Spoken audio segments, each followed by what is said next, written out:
gərəkdir ki, landşaft memarı və yaxud da ki, hər hansısa bir aqronom buna baxsın, bilsin. Bəzən leylandr ağacları var. İndi limonlu yolka deyirlər. Mən bunların adlarını latın dilinə adlanır. Mən bu adda deyirəm ki, dinləyicilər bunu bilsin, hansı ağacdan söhbət gedir. Hamının xoşuna gəlir. Onu həm fiqurda saxlamaq çətindir, həm də onun 20-25 ildən sonra bəzən səbəbsiz yerə ağac quruyur. Abşeron yarımadasında bunun ömrü bu qədərdir. Bunu çox böyük görə bilmirik bu ağacları. Bu baxımdan bəzi şeylərdə biz bitkilərin o ehtiyaclarına tabe oluruq.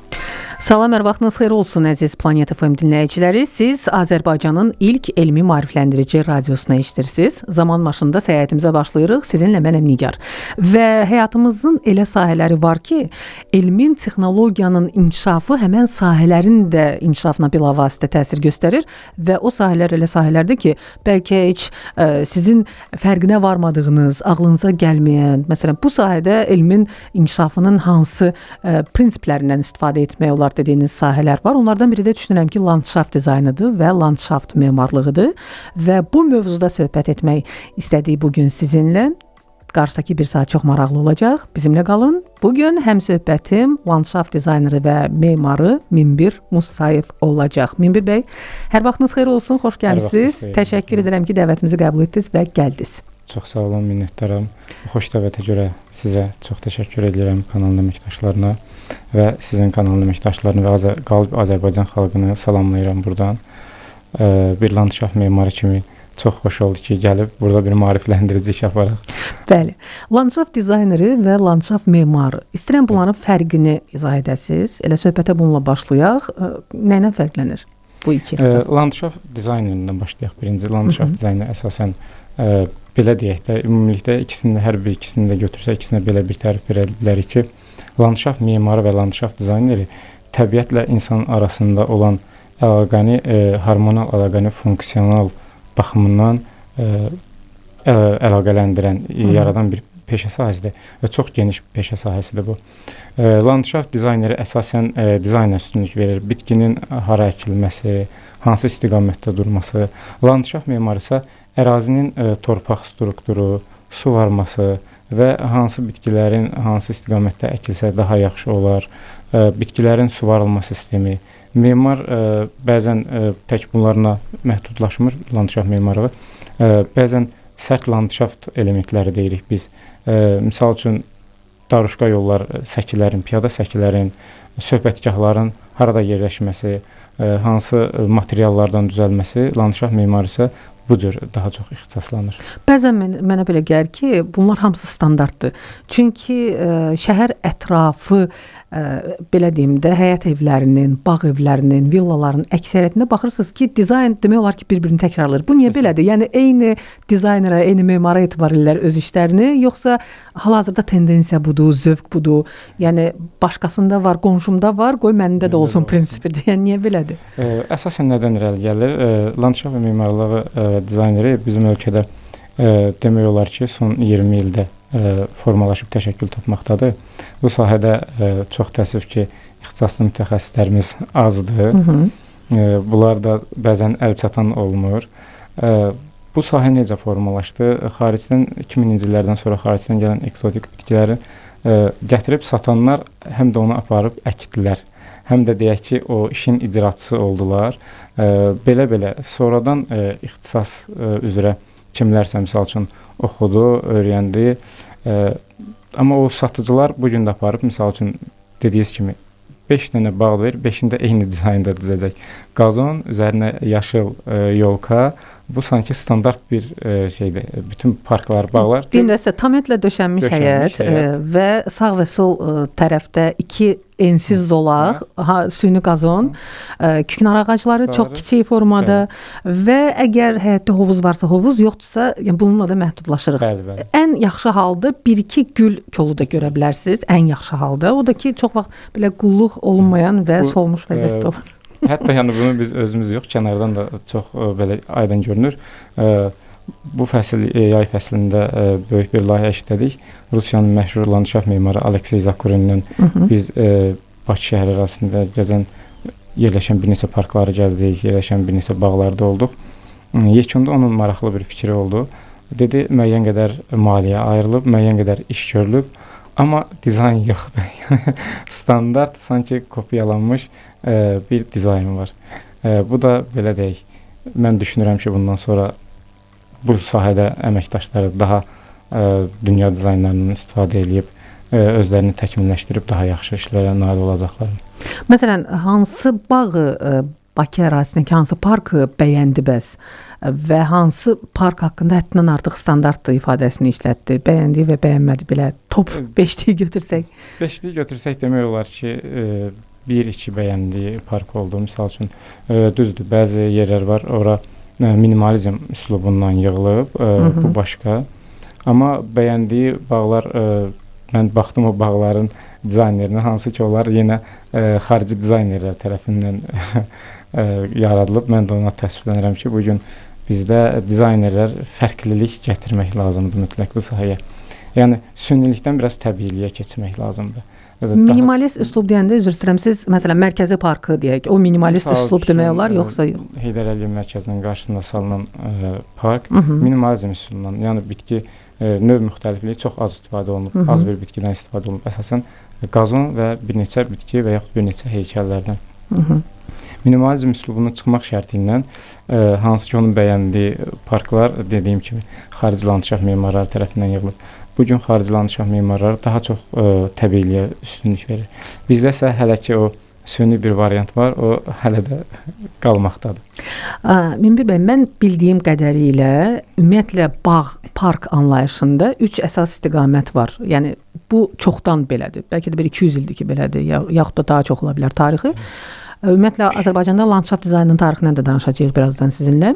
Bu, Fransız bağıdır, Fransız parkıdır və burada müxtəlif memarlıq ənənələri birləşir, çox gözəl formada budanmış və gözəl formada əkilmiş bitkilərlə. Məsələn, Bakıdakı Filarmoniya bağı bunun bariz nümunəsidir. Və yaxud da Dendrari də demək olar hətta. Daha sonra İngilis bağı bu təbiətlə, məsələn, hər hansı bir memarlıq abidəsinin vəhşi vəhdətidir. Yəni, insanın təbiətdə hər hansı bir bitki necə bitirsə, qoy bitsin. Yəni, biz ona mane olmayaq. Hansı istiqamətə gedirsə getsin, biz onu budamayaq. Çox gözəl bir formada park salınsın bizim evimizin qabağında. Bunu görə bilərsiniz. Nə bilim, Buckingham sarayı ətrafında, Sandringham qəsri ətrafında, yəni eyni şeydir və yaxud da Böyük Britaniyanın məşhur universitetlərinin ətrafında. Və var Yapon bağı anlayışı. Burada mütləq daşlardan istifadə olunur, cilalanmış kiçik qəmbərlərdən və mütləq orada süni ya da təbii su olmalıdır və sanki bir sakitləşdirici, meditasiya edici bir, yəni effekti var onun. Bundan başqa hansılar var və bizdə daha çox hansı yayılıb? Dünyada hansı məşhurdur? Bunu soruşmaq istəyirəm sizdən. Bu siz düz vurğuladınız. Bu bağ sistemlərindən çox təəssüf ki, bizim landşaft memarlığında hələ də istifadə olunmur. Bunların həm tarixi çox qədimdir, tarixi çox qədim olmaqla əlaqədar mifologiyası da maraqlıdır. Misal üçün, qədim Yunanlarda bunu fəlsəfi, sanki elmi düşüncələri bağa gətirirdilər. Yapon fəlsəfəsinin öz düşüncələri var, astronomik düşüncələri bağa gətirirdilər. O baxımdan Yapon bağında mütləq su olmalıdır, çay olmalıdır, banzai şəkilli ağaclar olmalıdır. Vurğuladığınız kimi Fransız bağı digər şəkildə, İngilis bağı digər şəkildə və bunlardan da daha qədim vaxtdan, misal üçün, mən deyərdim ki, eradan əvvəl Babilistanda Semiramidanın asma bağları. Asma bağları. Sonra Misirdə Nil çayının sağ və sol sahilində ilk dəfə paralel olaraq bitki əkimi biz burada görürük. Simmetriyanın qorunması bitkiçilikdə, hansı ki bu öz təsirini Fransız bağlarında göstərir. Biz simmetrik olaraq bitkilərin əkildiyini görürük. İslam dini yaranandan sonra daha çox bağçılığa üstünlük verdilər və bağ sahələrini cənnətə oxşadırdılar bu düşüncələrlə. Yəni, insan düşüncələri həmişə onların yaratdığı egzotik görüntülərə, belə deyək, bir məna verir. O baxımdan, misal üçün, Yunanistanda zeytun ağacının xüsusi bir baxışı var, uzun ömürlüyün simvolu sayılır. Bu baxımdan bizdə bunlardan əlavə bir çox bağ sistemləri var, amma bizdə onların hələ ki tətbiqini biz az görə bilərik. Bizim dediyim kimi öz standart əkim üsulumuz var. Barokko üslubu var, minimalizm var. Minimalizmdən bizdə az da olsa istifadə olunur. Və istəyirəm ki, bizim Milli Parkdan, bulvardan danışaq, Dənizkənarı Milli Parkdan. Çünki o bulvarın ümumiyyətlə çox maraqlı tarixçəsi var, 100 illik bir tarixi var da, belə deyək. Ötən əsrin ilk illərində salınıb və qədim bulvar hissəsi, bildiyimiz, belə deyim də, Kukla Teatrı və Azneft dairəsinin ətrafı olan bu qədim bulvar hissəsidir. Yəni elə ilk salınanda orada salınıb və mən eşitdiyimə görə, bilmirəm, bu şəhər əfsanəsidir bəlkə də, o vaxt Bakı milyonçuları xüsusi torpaq gətiriblər gəmilərindən. Çünki Bakının torpağı bildiyiniz kimi Abşeron yarımadasının torpağı şoran torpaqdır. Və orada nəsə əkib ondan böyük məhsuldarlıq gözləmək mümkün deyil. Və xüsusi torpaq gətirilib, məhsuldar qara torpaq gətirilib gəmilərlə bu park, bu bağ salınıb, bu bulvar ərazisi salınıb. Daha sonra bulvar ərazisi genişləndirildi, həm Ağşəhər istiqamətində, həm Su İdman Sarayı, Bayıl istiqamətində və bu bulvarın davamı olsa da ənənəvi bulvardan fərqlənir digərlərinin dizaynı. Yəni yeni bulvarın dizaynı fərqlənir. Nəyə görə fərqlənir? Mənə maraqlıdır. Oradakı landşaft müxtəlifliyinə və mürəkkəbliyinə görə, məhz torpağın olmamasına görə, yoxsa öncə bax dediyiniz o minimalist bitki örtüyünə daha az rast gəlinən hissələrdir o yeni bulvar hissələri. Nəyə görə belədir? Ümumiyyətlə Azərbaycan ərazisi torpaq və iqlim şəraitinə görə çox əlverişli bitkilərin yetişdirilməsi üçün və bununla paralel bir cəhətdə var ki, çox fərqli, bir-birindən kəskin fərqlənən yerlər var. Məsəl üçün, Abşeron yarımadası bizim digər ərazilərimizə nisbətən bitkilərin, əsasən ağac və kol bitkilərin yetişdirilməsi üçün torpaq və iqlim şəraiti çox da əlverişli deyil. Bayaq vurğuladığınız kimi 1903-cü ildə Dənizkənarı bulvar salınarkən ərazi demək olar neftli torpaqlı idi. Orada o bitkiləri əkib yetişdirmək, onları qulluq etmək çox çətindir.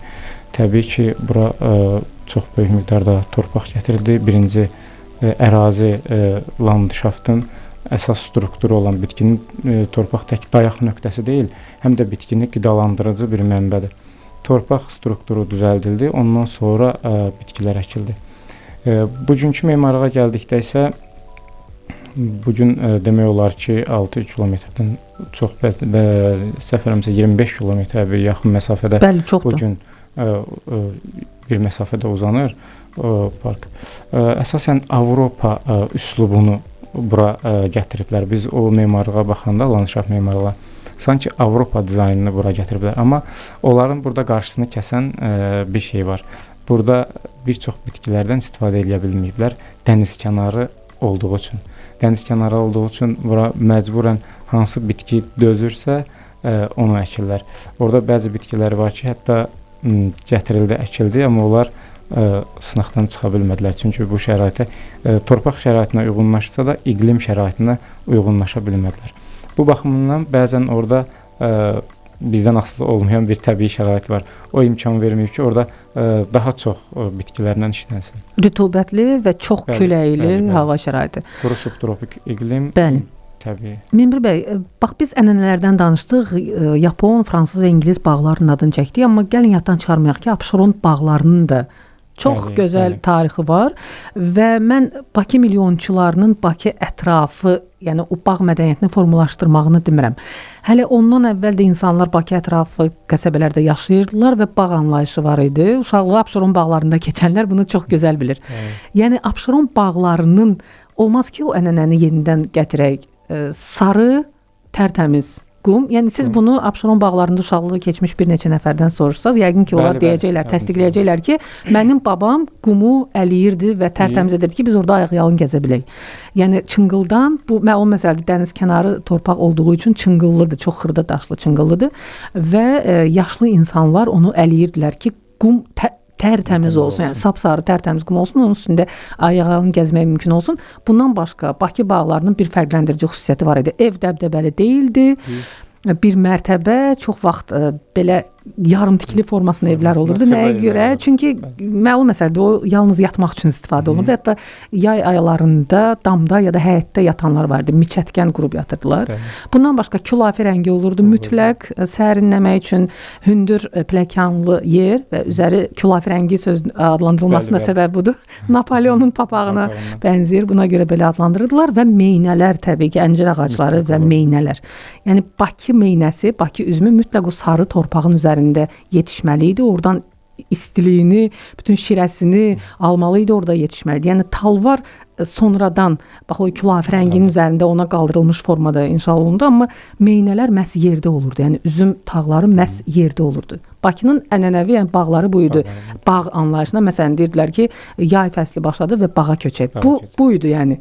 Onu yenidən tətbiq edə bilərik, yoxsa yəni hündür hasarlar, o bağlarda çəpərdə olmurdu axı. Yəni qonşular bir-birindən çox gözəl. İndi isə hündür hasarlar var. Ola bilər ki, məsələn, bağın çox gözəl dizaynı olsun, amma o hündür hasarlardan heç nə görmək mümkün deyil və mənim ən çox müşahidə etdiyim nədir? Hündür hasarların da qarşısında çox belə təkəmsəyrək formada nazik belə küknar ağacları əkirlər. Yəni sanki o hündür hasarın hündürlüyünü biraz da belə, yəni əgər bu küknar ağacları əkilirsə, lap yaxşı yaşıllıq formasına əkilsin bütün hasar boyunca. Belə məsələn uzun bir hasarın, hündür bir hasarın ətrafında 3-4 görürsünüz ki, küknar ağacı bastırılıb. Olmaz o ənənəni bərpa etmək. Mən bu fikri tez-tez deyirəm. Bu gün bu şəhərsalma betonlaşaraq artan şəhərsalma deyirəm mən buna. Təəssüf. Çox təəssüf. Hətta nəinki köhnə Bakı bağları ərazisində, hətta şəhərin mərkəzində də əvvəl binalar tikilirdi. Həyətyanı sahələri var idi. Orada ağaclar var idi, uşaqların oyun meydançaları var idi. Bu gün bunların heç biri yoxdur. Bir neçə il bundan əvvəl biz Abşeronda Xaşaxına deyilən bir ərazi var. Bəli. Orada getdik bir bağ sahəsinə. Bir nəfər dedi ki, bizim orada bir köhnə bağımız var. Onları yeniləmək lazımdır. Eyni siz dediyiniz bağı gedib orada biz gördük. Bəli. Çox balaca bir ev, bir mərtəbə balaca bir ev, üzüm ağacları, üzüm tənəkləri, əncil ağacı və həyət sarı qum. İnanırsınız biz günün birinci yarısı orada olduq. Sanki mənim özüm üçün ora bir istirahət oldu. Demək, bu ərazidə əsasən Abşeron yarımadasında öz torpağında yetişir əncil, üzüm, nar. Ona görə bunlardan daha çox istifadə olunur və onun qum yay vaxtı çox xeyirlidir insan ayağına. Bəzi insanlar bəlkə də rast gəlmisiniz, orada ayaq-yalın gəzərdilər. Bəli. Gələk bugünkü bağlarımıza baxaq. Böyük dəbdəbəli evlər, həyətin böyük hissəsi tamid, yaşıllığa çox az sahə saxlanılıb. Oranı da qazon örtüyü və bir-iki dənə yolka ağacı istəyir. Bəzən uşaq çıxıb oynayanda belə, yəni ehtiyatla oyun meydançasına az bir yer ayrılır. Bəzən olmur, onu da vurğulayım. Amma köhnə Bakı bağlarında çıxırdı, uşaq olsun, böyük olsun, çölə sərbəst, ayaq-yalın qumda gəzirdi. O bağları görən bəzi bir neçə nəfərlər var. Məndən istədi ki, həmin bağın müəyyən bir hissəsində biz ora Bakı qumu gətirib əliyib, tökmüşük ora. Müasir bağdır, müasir görünüşlü bağdır, amma bir kənarda Bakı qumu var. Baxıram ki, uşaqlar üçün ayrıca oyun meydançası da var o həyətdə. Uşaqlar günün çox hissəsində qumun üzərində keçirir. Bunun fiziki sağlamlıq baxımından da çox xeyri var. Biz landşaft memarlığı tək dizayn işi deyil. Landşaft memarlığı insanın istirahət və sağlamlığını fikirləşməlidir. Ümumiyyətlə biz ekosistemlərin dayanıqlığını, bugün artan istiləşmə, qlobal problemlərin yaşıllaşdırmanın artmasından landşaft memarlığı bu sahənin qarşısında duran ən əsas sektordur deyim. Bugün mən buradan da səslənirəm o böyük iş adamlarına, hansı ki böyük binalar tikirlər. Bizi çox yekunda dəvət edirlər ki, az bir sahə saxlanılıb bura yaşıllaşdırma üçün. Mən həmişə onlara deyirəm, bizi ilk növbədən dəvət eləyin. Çünki bu işləri biz əvvəlcədən görməliyik. Burada torpaq strukturu, suvarma və bura mümkün qədər böyük, geniş yerlər ayırmaq lazımdır. COP29 Azərbaycanda keçirildi. İqlim dəyişikliyi ən əsas məsələdir, ən əsas problemlərdən biridir. Yalnız bir çarəsi var. Yaşıllaşdırma sahələrinin artırılması. Çox şükür ki, dövlətimiz tərəfindən buna çox xüsusi qayğı var. Bugün mən deyərdim ki, hətta bəzi dövlət təşkilatları, şirkətlər tərəfindən müəyyən bir sahələr var ki, oralarda yaşıllaşdırma işləri aparılır, ağac əkmə kampaniyaları keçirir. Bu çox xoşdur. Yenə deyirəm, yaşıllaşdırma işinə hər bir fərd, vətəndaş, hər bir kəs bu qədər diqqətli olmalıyıq. Bəli, biz planetin yaşıl olmasını istəyirik. Yaşıllıq nə qədər çox olarsa, bu həm bizim, həm də planetin sağlamlığı deməkdir. Yaddan çıxarmayıq, Əlimbir bəy. Çünki heç kəsir deyil ki, şəhərləşmə gedir, bütün dünyada urbanizasiya prosesi gedir, iri megapolislər yaradılır. Bakı şəhərində bir tikinti bumu yaşandı 2000-ci illərin əvvəllərində, hələ indi də davam edir. Amma daha planlı şəkildə davam edir. Bunu etiraf etmək lazımdır və yaşayış komplekslərinin həyətində çox təəssüf olsun ki, əksər hallarda biz yalnız asfalt görürük ən yaxşı halda və beton hündür mərtəbə binalar görürük. Ruslar onları qarışqa yuvası adlandırırlar yeri gəlmişkən o binaları. Və çox tək-tük həyətlərdə görə bilərsiniz ki, uşaqlar üçün oyun meydançaları var, stadion var və həmin o oyun meydançasının ətrafında çox cüzi formada kiçik kollar əkilib, zeytun ağacları əkilib, ən çox zeytun ağaclarına rast gələn, bir də küknar ağaclarına əkilib vəssalam. Yəni yaşıllıq maksimum bundan ibarətdir. Amma Bakının o 5 mərtəbələrin və yaxud da o Stalin layihəsindən tikilmiş o köhnə həyətlərində nə qədər yaşıllıq var? Çınar ağacları var. Yəni çox da həddindən artıq və nəyə görə məsələn indi hər hansı bir yaşayış kompleksi inşa olunanda bu nəzərə alınmır? Nəyə görə çox bahadır? Ona qulluq etmək çətindir, yoxsa hər santimetrin öz qiyməti var, ona görə belədir? Bu mövzuya toxunmamışdan öncə bir şey qeyd edeyim. 1858-ci ildə New Yorkda, New York o vaxt belə deyək, urbanizasiyalaşma prosesi başlayanda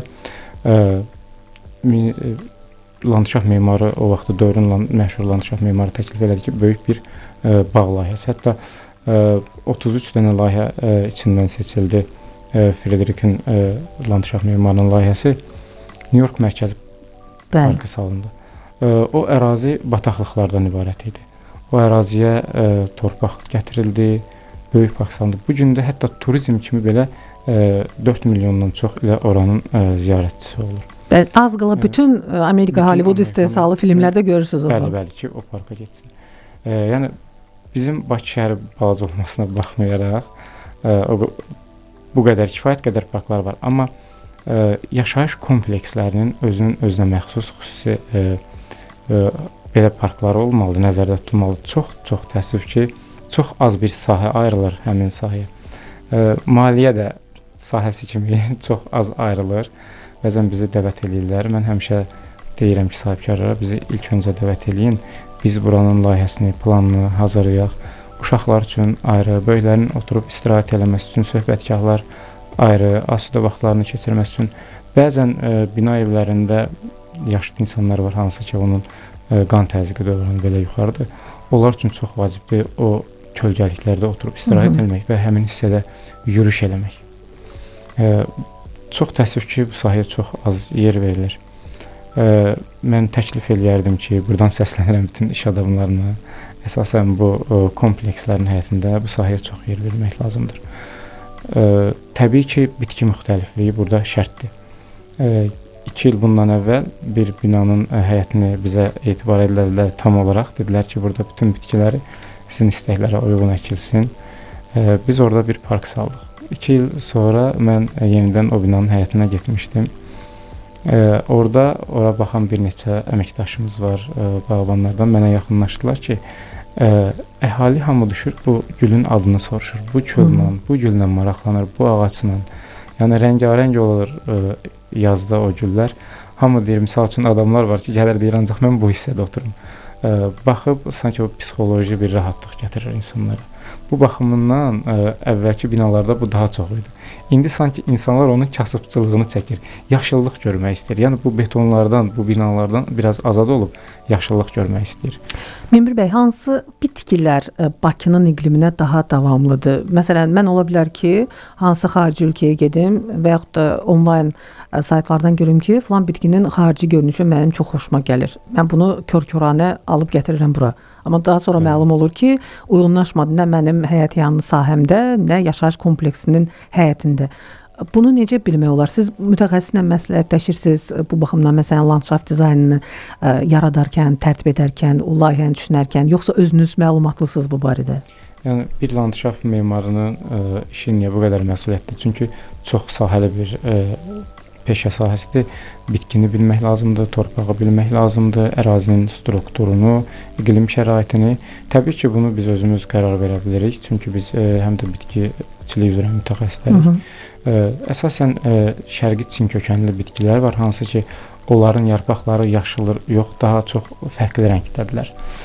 Biz həmişə onlardan az miqdarda da olsa istifadə edirik, hansı ki, bizim iqlimə uyğundur. Amma onların çoxu bizim iqlimə uyğun gəlmir. Misal üçün, Loropetalum gülünü biz gətirib əkirik burada.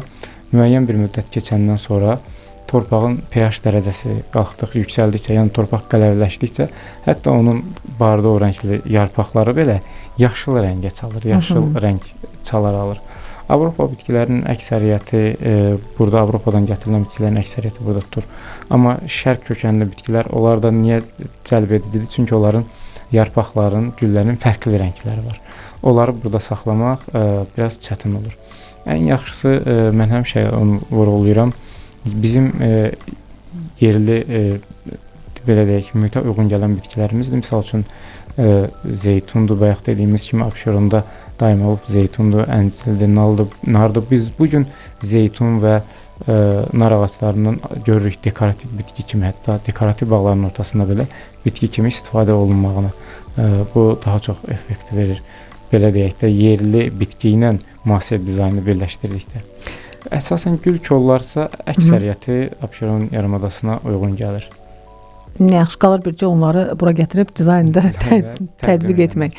Münbir bəy, bir neçə filmdə də bunu görmüşük və indi ən belə yadıma sala bildiyim Alisa Möcüzələr Diyarında filmində bu labirint olur. Bitki formasında labirintlər olur və bir əsəri də yadıma saldım özümdən asılı olmadan. Düzdür, filmdə çox cüzi toxunulub bu məqama, amma kitabında söhbət Stephen Kingin parıltı əsərindən gedir, Shiningdən.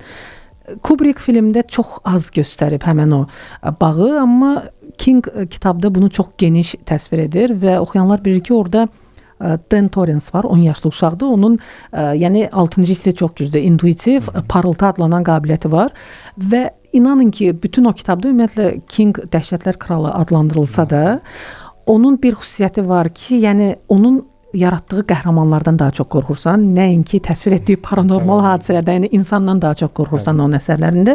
Və burada isə məhz parıltıda mənə ən çox qorxudan məqam, nə qədər təəccüblü səslənsə də, Dan Torrance'ın o məşhur Overlook mehmanxanasının ətrafına çıxması və orada müxtəlif heyvan formasında olan dizayn elementlərinin, bitkilərin hərəkətə gəlməsi idi. Yəni belə baxanda o qədər də qorxulu bir şey deyil, amma kitabda King onu elə təsvir edib ki, çox qorxudur adamı.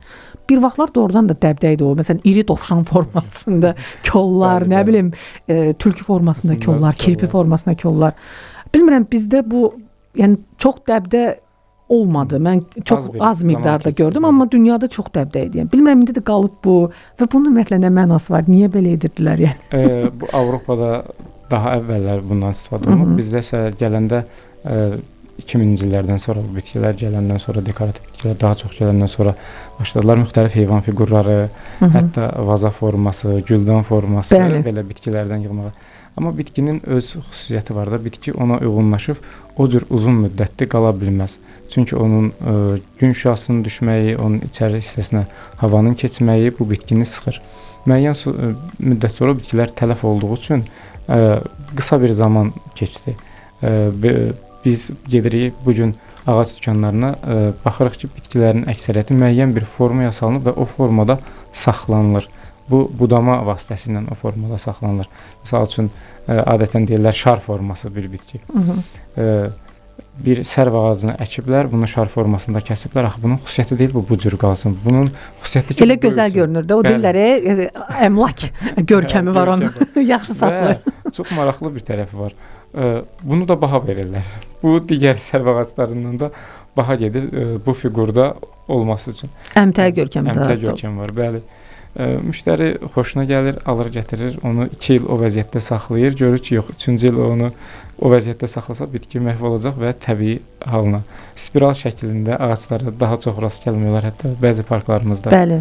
Bu şəkildə bəzi bitkilər var, düzdür, onlara müəyyən bir fiqurlar vermək olar, amma bəzi bitkilər var, onları sıx şəkildə bu cür saxlamaq mən düzgün görmürəm. Bayaq vurguladığım kimi qayıtmaq lazımdır artıq bir təbiiliyə. Bitkinin təbii bir tərəfi var. Onun mən elə düşünürəm, elə onun gözəlliyi də ondadır. 2007-ci illərdən sonra zeytunların banzai formasına salınması, hansı banzai forması? Üstlərində az bir hissədə yarpaq ola. 5-6 bir yerdə ola. Hətta çox baha satıldı bu ağaclar. Neçə minlərlə bu ağaclara pul verib, gətirib həyətində əkən adamlar var. Bugün o zeytun ağacı durur, amma o formada deyil. Gəlib artıq öz təbii halına. Bu zeytunun gözəlliyi öz təbii halındadır. Mənə çox süni görünür Bəli, ağaclar. çox Bonsai sünidir. formalı. Bilirsiniz, yəqin ki bu Yapon sənətidir və Yaponların özünün xüsusi ağacları var da, o formaya salmaq üçün. Yəni onların iqliminə daha çox uyğunlaşan ağaclar var. Məsələn, elə pul ağacı adlandırdığımız o Ağac, bitkini, bəli. krasuladadır səhv Krasula, etmirəmsə, onu o formaya salanda çox gözəl görünür. Amma Görünür. məsələn bir zeytun ağacı niyə o formaya salasan axı? Zeytun özü-özlüyündə çox gözəl ağacdır, çox Bəli, gözəl bəli, ağacdır. bəli. Yəni bonsai forması inanın mənə o qədər süni gəlir o. Mən biraz təbiiliyi, yəni o bayaq dediyimiz o bağlar arasında İngilis bağı mənə daha yaxındır ruhuma və məsələn Çünki təbii fransız var. bağı ola bilər, bəli, sizin gözünüz oxşasın, belə biraz klassik, barokko, rokoko tərzində görünsün, amma yəni bu çox süni görünür. Yəni Süni görüşlü bağlar ola bilsin ilk görünüşdə bizə xoş təəssürat bağışlasın. şəkillərdə yaxşı düşsün. Bəli, şəkillərdə yaxşı düşsün. Biz oranı 1, 2, 3 dəfə görəndən sonra artıq o bağ bizim üçün adiləşir. Amma İngilis bağından insan yorulmur. Sanki o vəhşi təbiəti gətirib biz salmışıq şəhər mühitinə. İngilis bağında o cür bir harmoniya olduğu üçün sanki beynə rahatladıcı, dincəlici bir təəssürat bağışlayır. Bu baxımdan. Mən bir şeyə də həmişə nəzər salıram. Bizim yaşlı insanlarımız süni bağlara bir o qədər də meyilli deyirlər. Bəzən biz bağ salmağa gedirik, baxırıq ki, hansı bir yaşlı adam deyir ki, yox, təbii şəkildə olsa daha yaxşıdır. Deyirəm ki, misal üçün siz tərəfdən alınıb bu bitki deyir, hə, cavandır, indi alıb gətirib, amma təbii Bir söz demirik. deyir ki, meyvə ağacı əkilməyəcək. Deyirəm ki, yox, nəzərdə tutulmuyor. Deyir, bəs bağa gəldinsə, əgər oradan bir meyvə dərmədinsə, baxın, yəni bizim özümüzün, bayaq o Abşeron bağlarında danışdığımız kimi, öz Abşeron yarımadasının təbii xüsusiyyətləri və insanlarımızın o düşüncəsi. Bağa girdinsə, oradan bir meyvə dərib yemək, bu bizim şüuraltı olaraq bizə yerləşib. Amma çıxırıq bağa, bəzən çox böyük bir sahə, amma bir dənə meyvə ağacı yox. Görür ki, zeytun bonsai formasına dayanıb orada bizə baxır. Biz buna bir gün, 2 gün baxdıqdan sonra bizim üçün adiləşəcək. Bağın bəzi hissələrində bu gün ruslar daha çox o üsuldan istifadə edilir. Müəyyən bir hissə ayırır, ora ya meyvə bağı olur və yaxud da tərəvəz. Tərəvəz bağı özləri belə deyil, onu zövq kimi. Düzdür, o tərəvəzlə öz ehtiyacını qarşılamayacaq, onu o da yaxşı bilir. Amma ayrıca bir yer ayırır, çox qısa bir kvadratda, orada tərəvəz yetişdirir. Bəli, onlarda hətta ruslarda bu xalq arasında belə gülüş obyektinə çeviriblər. Deyirlər, may bayramlarında bağa gedib mütləq orada nəsə əkmək lazımdır. Yəni bütün istirahəti mütləq 2 qat yerə əyilmiş formada keçirmək lazımdır. Onlar öz aralarında bunu həmişə zarafat mövzusuna çevirirlər. Minbir bəy, bax dedim o heyvan və yaxud da müxtəlif nəsə bir əşya formasına salınmış bitkiləri. Dubayda məşhur, bütün dünyada məşhur ən böyük bağ var, park var. İstənilən bitkini bu formaya salmaq olarmı, yoxsa xüsusi bitkilər var ki, onu bu formaya uyğunlaşdırmaq olar və onu uyğunlaşdıran da landşaft dizayneri və memarıdır, yoxsa bunun üçün tamam başqa bir, məsələn, nə bilim, landşaft heykəltaraşı olmaq lazımdır? İstənilən bir bitkini o vəziyyətə salmaq olar, onu tam ilk yaşlarından əvvəldən biz formalaşdırsaq hər hansısa bir fiqur üzərində. Landşaft memarlar deyirlər, bunlar sadəcə olaraq bitki baxımından məşğul olan bağbanlar desək, bağbanlardır. Hər hansısa bir məftildən fiqurlar düzəldilir. Hətta qalın gövdəli ağaclar belə o fiqura salına bilər əvvəlcədən o məftilin üzərində. Sadəcə olaraq bəzi bitkilər müəyyən bir ildən sonra orada özünü rahat hiss eləmədiyi üçün quruma baş verir. Buna görə artıq bugün bitkidə seçim eləmək lazımdır. Yəni hər bitkini salım, bunun ömrü qısalacaq bəzi bitkilərin. Ona görə daha çox kol formalı bitkilər buna dözür, amma ağac formalı bitkilər bu şeyə çox az dözürlər. Süni intellekt və texnologiyalar. Elə mövzu yoxdur ki, biz bu mövzuya toxunmayaq ötəri də olsa. Süni intellekt landşaft dizaynı sahəsinə necəsə təsir göstərir və yaxud da təsir göstərəcəkmi? Yəni insanı əvəz edə bilər süni intellekt bu sahədə? Bizim sahənin texniki tərəflərindən çox yaradıcı tərəfi var. Əsasən də insan düşüncələri, xəyalları, xülyalarından yaradıcı tərəf var. Mən düşünmürəm bir o qədər təsir göstərə bilməz. Misal üçün bizi dəvət eləyirlər hər hansısa bir, belə deyək, şəxsi evin həyətinin yaşıllaşdırılmasına. Mən əsasən də evin xanımları və uşaqlarla o qədər söhbət edirəm ki, sanki bir psixoloq insandan. Onların zövqündə hansı rəng xoşlayırlar, hansı gülü xoşlayırlar, hansı fəsildə daha çox istirahət eləmək istəyirlər bu bağ evində. Bu baxımdan mən düşünmürəm ki, süni intellekt onların o beynaltı düşüncələrini qavrayıb onlara uyğun bir dizayn təqdim eləsin onlara. Çünki mən onlara soruşmaqda məqsədim bizim onlara təhvil verdiyimiz bağda o müştəri nə görmək istəyirsə, onu yaratmaqdır. Bu işin bir tərəfi də yaradıcılıqdır. Yaradıcılıq və texniki tərəf. Mən həmişə deyirəm, bizim sahə nisbətən digər sahələrə nisbətən daha çox çətindir. Çünki bu tam texniki tərəf deyil də, bu bir kafel metlaq deyək, misal üçün. Biraz əyridirsə biz bunu çəkiclə vurub düzəldirik, düz durur.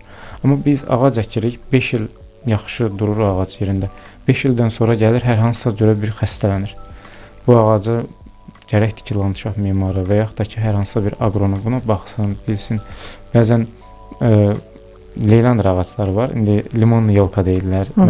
Bunların adlarını latın dilinə adlanır. Mən bu adda deyirəm ki, dinləyicilər bunu bilsin, hansı ağacdan söhbət gedir. Hamının xoşuna gəlir. Onu həm fiqurda saxlamaq çətindir, həm də onun 20-25 ildən sonra bəzən səbəbsiz yerə ağac quruyur. Abşeron yarımadasında bunun ömrü bu qədərdir. Bunu çox böyük görə bilmirik bu ağacları. Bu baxımdan bəzi şeylərdə biz bitkilərin o ehtiyaclarına tabe oluruq. Ümumiyyətlə Abşeron yarımadasında məncə bax bayaq dediyimiz o Bakı bağlarında Minbir bəy tut ağacı kultu var da. Yəni bəli, o qədim Bakı bağlarının, köhnə Bakı bağlarının əksəriyyətində bir tut ağacı olub və o tut ağacının ətrafında onun kölgəsi çox böyük olduğundan, məsələn, siz əncir kölgəsini özdə bu tibbi baxımdan da, elmi baxımdan da bilirsinizsə, əncir ağacı biraz fərqlidir onun tənəffüs sistemi.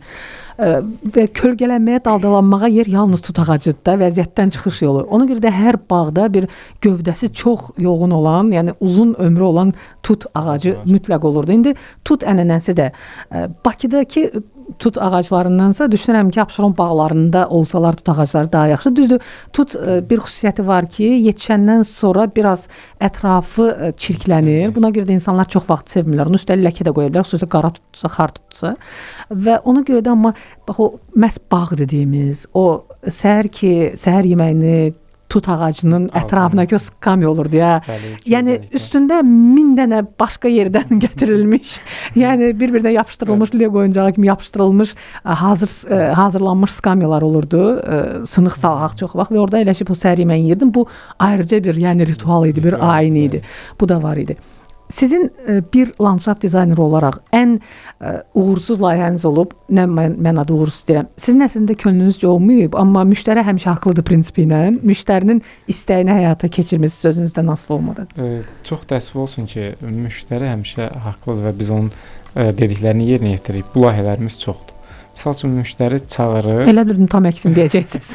Yox, əksinədir. Müştəri çağırır bizi...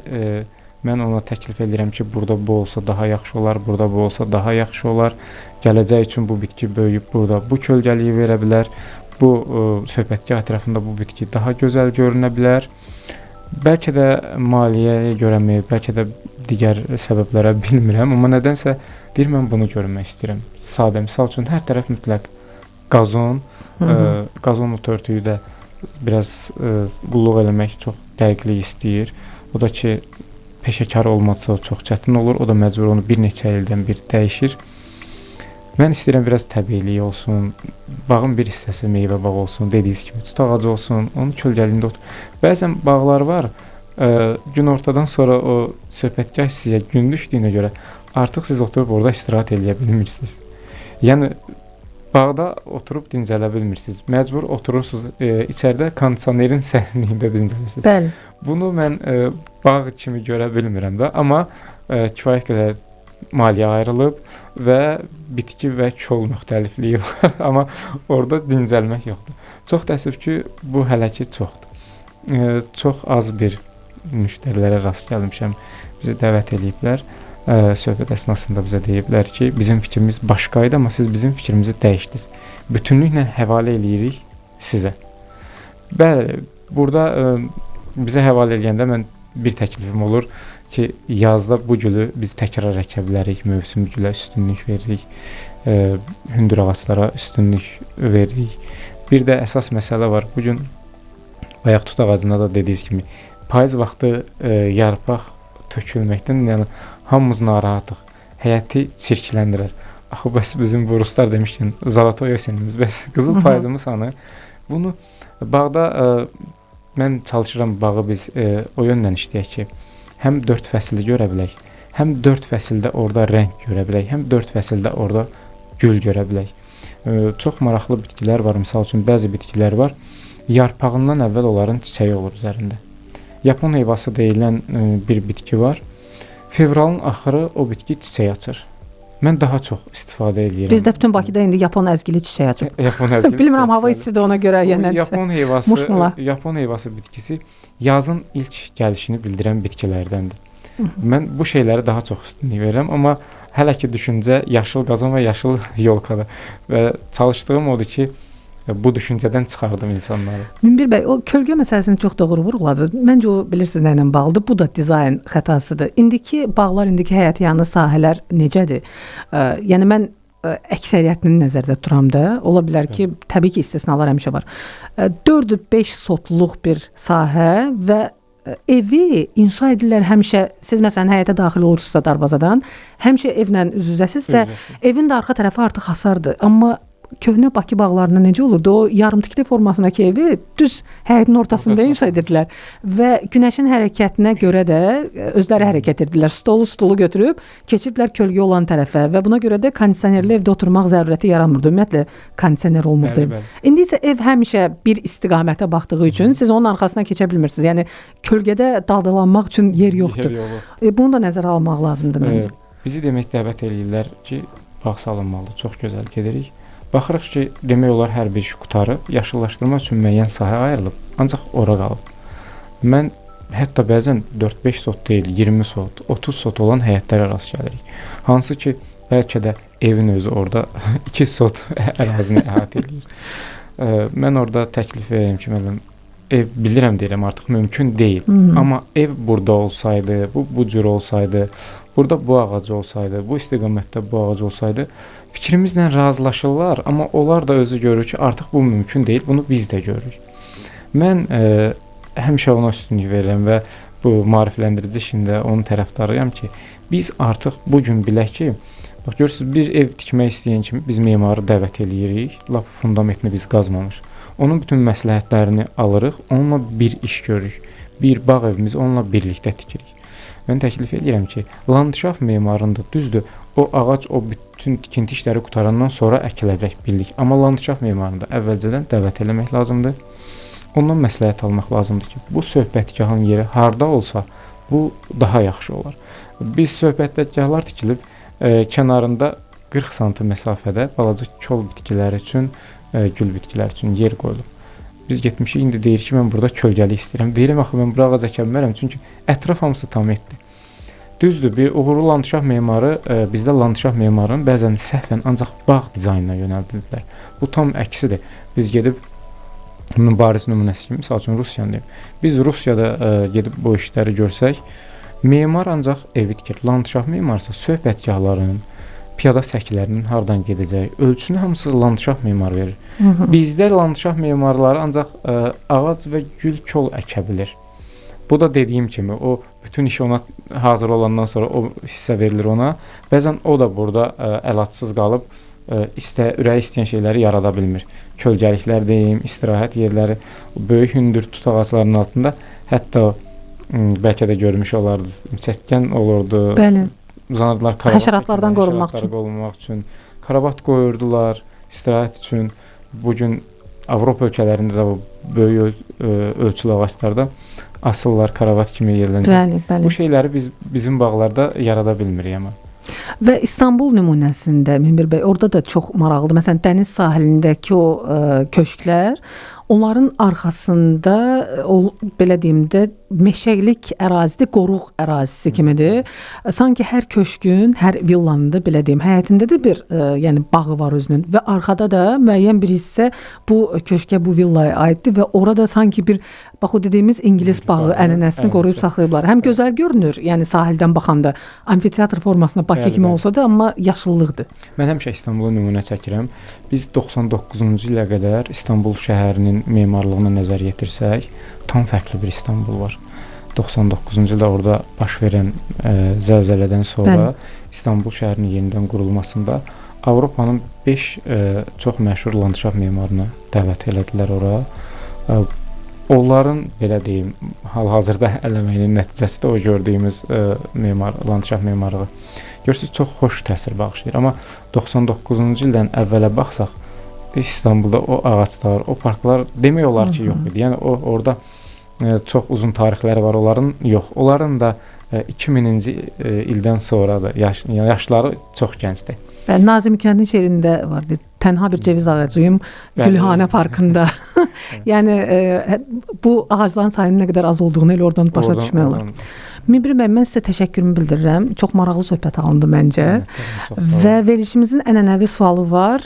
Əgər zaman maşını ixtira olunsaydı, siz hansı dövrə səyahəti seçərdiniz? Keçmişə gedərdiniz, indiki zamanda qalardınız, yoxsa gələcək sizə çox maraqlıdır?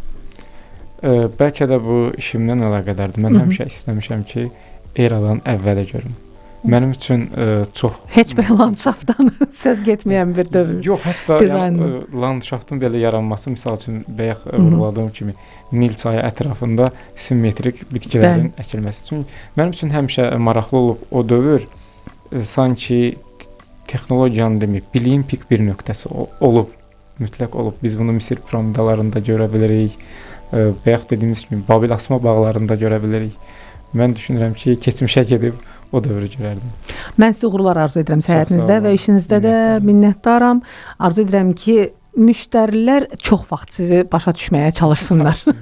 Ya buna görə də müştəri həmişə haqlıdır prinsipinə daha az əməl etməli olasınız.